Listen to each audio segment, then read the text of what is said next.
अस्सलाम वालेकुम, कैसे हैं जनाब जी। तो आज मैं आपके साथ शेयर कर रही हूँ अपने मल्टीविटामिन्स। तो यहाँ पे ये देखें जी, ये है एक कैप्सूल। ये है जी विटामिन डी का। तो ये मैं लेती हूँ अपने, मतलब मेरे जॉइंट्स पेन बहुत ज़्यादा थे, मुझे बहुत ज़्यादा हाई डेफिशिएंसी थी विटामिन डी की। तो फिर मुझे डॉक्टर ने ये वाली जो है ना कैप्सूल एक मुझे कहा कि आप तकरीबन 7 दिन के बाद ना ये एक लिया करें। तो मतलब ये नहीं कि हमने मुसलसल ये खाते रहना, ये ज़ाहिर सी बात है डॉक्टर के मशवरे से ही है, लेकिन अगर आप लेना चाहें तो ये बहुत अच्छा है। और मैंने अक्सर लेडीज़ को ना ये खाते हुए देखा है। तो दूसरा है जी मल्टीविटामिन सर्बेक्स जी। तो ये तो ज़ाहिर सी बात है, ये सबको ही पता है और ये तकरीबन हर लेडीज़ ही लेती हैं। इसमें फॉलिक एसिड है और इसमें विटामिन सी है, जिंक है, आयरन है, बालों के लिए, नेल्स के लिए बहुत ही अच्छा है ये। तो आप यकीन करें, जब से मैं ये लेने लगी हूँ ना, मतलब ये कैप्सूल तो मुझे बहुत ही सूटेबल है, बल्कि मैं अपनी बताती हूँ सिस्टर वगैरह को भी अगर। तो दूसरा है जी ये रोबीफर की। ये रोबीफर जो है वो स्किन के लिए है, तो ये भी बहुत ही अच्छी है। ये मुझे स्किन स्पेशलिस्ट है डॉक्टर आबद हुसैन, तो ये उन्होंने मुझे कहा था ये खाने के लिए। तो ये इसका भी बहुत ही अच्छा रिज़ल्ट है। तो ये आपने डेली एक खानी है। तो ये वाला कैप्सूल तो अगर आप लेना चाहें तो मैं कहती हूँ इसमें कोई हर्ज नहीं है। तो ये पेन वगैरह अगर हो रही है आपकी टांगों में, हड्डियों में, तो उसके लिए ये बहुत ही अच्छा है। ये देखिए, ये ऐसे कैप्सूल बना हुआ है। तो दूसरी जानब जब सर्दियाँ आ रही हैं तो हमें अपने सर्दियों में स्किन केयर भी ज़रूरी है।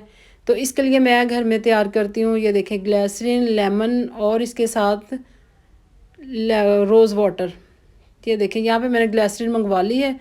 रोज़ वाटर और लेमन तो ज़ाहिर सी बात घर में है, तो अभी आपको मिक्स करके दिखाऊंगी। तो ये मैं कहती हूँ कि अगर आप किचन में रखें, जब भी आप किचन का काम करें ना, तो ये फ़ौरन अपने हैंड्स पे लगा लें, बहुत ही अच्छा ऐसे रिज़ल्ट आता है और हाथ ब्लैक भी नहीं होते। तो यहाँ पे जी बन रही है कॉफ़ी और हम लोग देखें जय रजब का करना व्लॉग। है कमल ने और जलाल भाई ने। चलते ऊपर, देखते हैं क्या सूरत हाल है।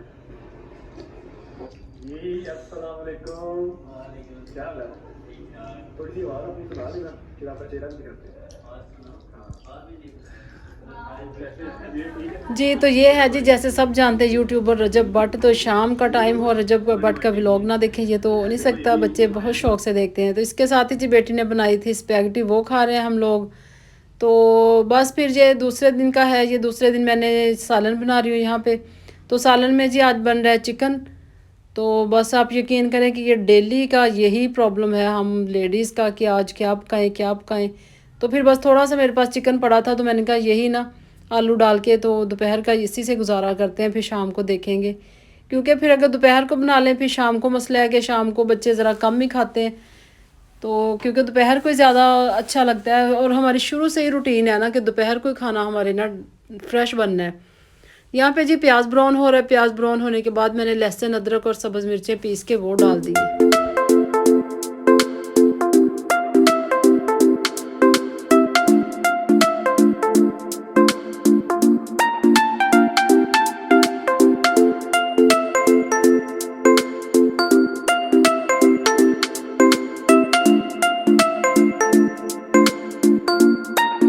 तो यहाँ पे जी जब मेरा प्याज और लहसुन वगैरह ब्राउन हो गया, मैंने इसमें थोड़ा सा पानी डाला और एक टमाटर काट के डाल दिया। और अब इसको अच्छी तरह से मैश करूँगी कि टमाटर जो है ना वो खड़े खड़े ना रहें। तो ये देखिए, मैंने थोड़ा सा दम पे रख दिया, तो अब ये सॉफ्ट हो जाएंगे, खुद ही गल जाएंगे टमाटर। तो बस इसी के साथ भी मैं इसमें चिकन फ्राई करूँगी। तो आप यकीन करें, मैं वही बात कर रही थी कि डेली यही मसला होता है रोज़ाना कि अब क्या पकाएं, अब क्या पकाएं। बच्चों की चॉइस अलग होती है, हस्बैंड की अलग होती है, तो फिर बस हम लेडीज़ फंस जाती हैं बीच में कि क्या पकाएं क्या ना पकाएं। हमें तो जो मिले भी हम लोग तो खा लेते हैं। तो मर्द हजरात का होता है कि ज़ाहिर सी बात है उनके लिए कुछ अच्छा हो। तो मेरे घर में तो 2 लोग हैं जो वो शोरबे वाला खाते हैं। तो जैसे कि मैंने अक्सर आपको अपनी वीडियो में बताया कि मेरे हस्बैंड और मेरे ससुर, वो बस उनको ये होता है कि बस थोड़ा सा शोरबे वाला सालन होना।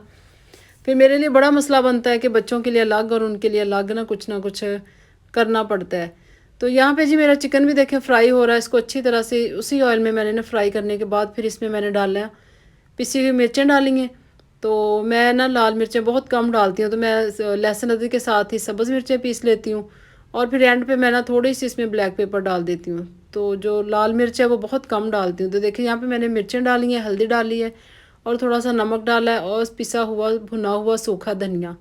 तो वो डालने के बाद आपने इसकी भुनाई बस अच्छी तरह से करनी है कि इसमें मसाला बिल्कुल रच जाए। और देखें ऑयल निकल आया। जी, तो यहाँ पे देखें जी मेरा खाना भी रेडी हो रहा है। तो ये देखें अच्छी तरह जब इसकी भुनाई होगी, ऑयल निकल आया, तो मैंने इसमें ना, मैं क्या करती हूँ, मैं गोश्त बनाऊँ या चिकन, तो मैं इसमें ना खड़ा मसाला ज़रूर डालती हूँ, मतलब कि साबुत मसाला जो होता है उसमें मैं लेती हूँ 2-3 लौंग लेती हूँ, और उसमें तकरीबन 4-5 काली मिर्चें साबुत, और एक छोटा सा टुकड़ा दालचीनी का। तो आप यकीन करें, इससे इतना अच्छा टेस्ट आता है ना, ये ऐसे होता है जैसे कोई देग का सालन बना हो, बड़ा ही मज़े का बनता है। तो इसको डालने के बाद बस 1-2 मिनट फ्राई किया, और दूसरी साइड पे मैंने पानी गर्म रखा हुआ है, वो डाल के तो बस इसकी ग्रेवी सी ना तैयार हो जाएगी, मतलब शोरबा हल्का सा हो जाएगा।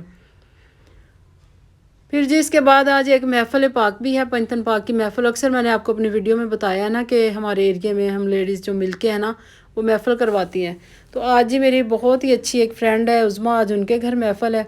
तो बस फिर मैं ये खाना वगैरह बनाने के बाद फिर मैंने अपने कपड़े प्रेस किए, तो बस फिर जल्दी से मैं रेडी हो के मैंने कहा मैं लेट ना हो जाऊँ, क्योंकि ज़ाहिर सी बात है कुरान ख़ानी होनी होती है, फिर बंदा टाइम पे पहुँचे तो फिर ही मज़ा आता है। तो क्या फ़ायदा क्या एंड पे खाने के टाइम पे पहुँचे। तो जल्दी से भी मैंने आटा भी गूँध लिया, आटा भी गूँधने वाला था अभी, और दूसरी तरफ शायदा भी आई हुई है, वो बर्तन साफ़ कर रही है। तो आटा गूँधने के बाद मैंने बर्तन साफ़ करके लगाने हैं, रोटी बनानी है। फिर जी इसके बाद मैं फ़ारिग हूँ, फिर शाम तक मैंने कुछ नहीं करना, फिर शाम सिर्फ मेरी होती है बस। फिर मैं शाम को कहीं जाऊँ या कोई काम करूँ। तो ये देखें जी, ये मेरे बिल्कुल सामने घर के इनका घर है। तो ये देखें हम लोग महफ़िल पे आए हैं, तो मुझे घर इनका बहुत अच्छा लगा। सबसे मेन चीज़ होती है कि घर रखने का तरीका, और ये तरीका भी किसी किसी को ही आता है ना। हर चीज़ होने के बावजूद कई लोगों को, आप यकीन करें, बिल्कुल मैनर्स नहीं होते। तो ये देखें जी छोटा सा इनका टेरेस है, और वहाँ पे भी उन्होंने पौधे लगाए हुए हैं। तेरी दीद हो, तेरी दीद हो, मेरी ईद हो मम्मी।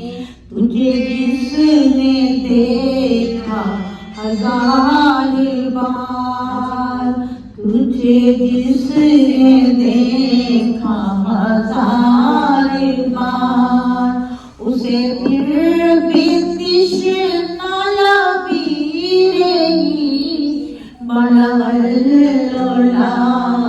जी, तो माशाल्लाह जी महफ़िल पाक फिर जब नात ख़ानी हो चुकी है, फिर इसके साथ ही उज़्मा ने खाना सर्व किया। खाने में था माशाल्लाह से सबसे पहले मैकरोनी थी, और फिर इसके साथ ही जी था कोरमा, कोरमे के साथ गरम-गरम नान, नान के साथ ही ज़र्दा आ गया। और फिर खाना खाने के बाद जी कहते हैं कि चाय के बगैर तो मैंने आपको जाने नहीं देना। तो अब यकीन करें इतना मज़ा आता है ना ये महफ़िल पाक पे। तो मैंने पिछले साल करवाई थी, तब मेरा चैनल नहीं था। तो अब देखें साल आ गया, दोबारा दिसंबर आ गया, तो मेरी अभी तक बारी नहीं आई। तो बल्कि 1-2 महफ़िलें मुझसे मिस भी हो गई हैं, मुझसे नहीं जाया गया। तो मैं कहती हूँ अगर आपको किसी की चीज़ अच्छी लगे, घर अच्छा लगे, खाना, हर चीज़, तो सबसे पहले माशाल्लाह बोलें, उसकी तारीफ़ करें, उस चीज़ को एप्रिशिएट करें, किसी से हसद ना करें। तो अल्लाह ताला हमें हासदीन के नज़रों से बचाए, अल्लाह ताला हसद करने वालों से बचाए, अल्लाह ताला हमें हमेशा देने वालों में रखे। और अगर आपको मेरी महफ़िल की वीडियो अच्छी लगी तो आप मुझे बताएँ, और मेरे चैनल को लाइक करें, सब्सक्राइब करें और शेयर करें।